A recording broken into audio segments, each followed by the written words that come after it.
Hello everybody, Jose Rodriguez here. In this video I want to talk and give you a little bit of a cautionary note. For those of you who own Pro 1s from Canon and you're switching over to, say, Precision Colors inkset to be able to refill your original cards, some of you have been experiencing what looks like a clog in your printer after you have converted some of your cards to Precision Colors. It's not a clog. I think you have introduced air into your bladder. Remember, let me tell you once again, if you go back, there's a video that I made that shows you the inside of a cartridge, and you will see that there is a bladder that is actually sealed to the environment and only accessible from the outside. Now, this port right here, that is not the ink port. That's a pressurization port. The ink port actually lies under that, and it's actually separated by an air gap. So there is no, continuous connection between this port and the ink bag port. The beauty about these particular refilling tips is that they are tapered correctly. So when you insert them and you push down, it seals itself on the ink bag port, and you must push down relatively hard, not super hard, maybe a pound of pressure, that's it, because it is spring loaded and you want it to seal on that ink bag port, but yet it allows air to escape. It is not sealing the outer port. The outer port, when you insert this card to the printer, the spigot that goes into your cartridge has two purposes. One is to pressurize the internal chamber, and that pressurized air pushes against the ink bag, and that's what allows the ink to flow into your printer ink lines. Okay, so again, when you insert this into the printer, the spigot that enters the card has two functions. One function, number one, is to pressurize the internal space against the bag, and that's what that function is for. The next function is for the secondary portion of that spigot to enter the card ink bag, and it enters the ink bag, it seals itself against that little O-ring in that ink bag. All right, so this tip does not seal against the outside. It only seals itself against the ink bag port. So now when you insert ink, no ink is being spilled anywhere else. Okay, because you could literally spill ink internally outside of the ink bag if you do not have this syringe and tip tightly pressed against the port.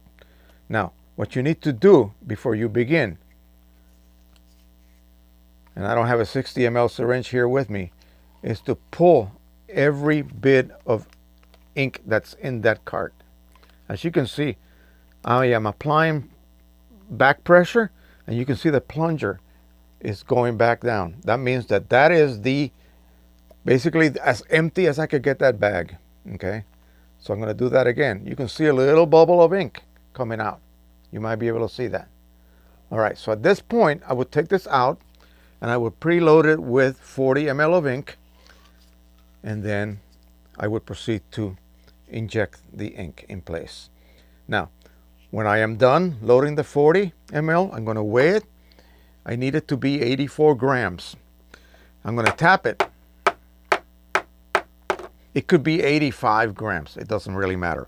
I'm going to tap it, tap it, tap it, tap it. In fact, let it sit for a while, and then you're going to insert your syringe and draw back. You will draw back any amount of air you may have injected into that bag. You want to completely get that out of there, okay? You want to have nothing but ink in that bag. Why? If you put a cartridge that has air in the bag and air gets into those lines, when the air reaches the print head, it will look like a clog. And you will not know that you have air in your channel for, say, red, until you print something. Once you print something, you see the difference in color balance. All of a sudden your color is totally off, and you wonder what the hell's going on. Well, stop printing. Do not print any longer. Run a nozzle check. The last video that I did about color being off all of a sudden, the first thing you need to do is run a nozzle check. So first thing you need to do when you choose to go this route, make sure that you learn the filling process correctly. And when you are done, make sure you tap, remove any existing air. Weigh it. If now it only weighs 80 grams, inject another 4 ml of ink. But again, make sure that there is absolutely no air in there.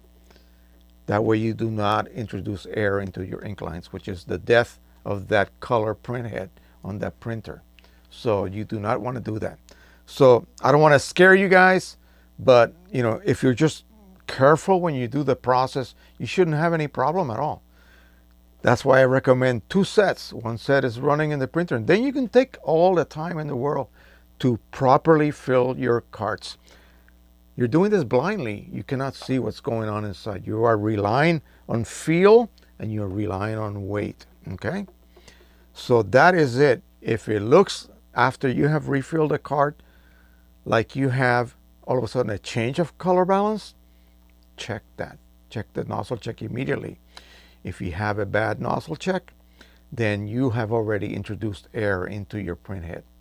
All you can do is run a long cleaning cycle in waste ink, but that's the only way you will then displace any air that might be in there, and your clog will magically go away. All right, that is it for now. I hope you enjoyed this video.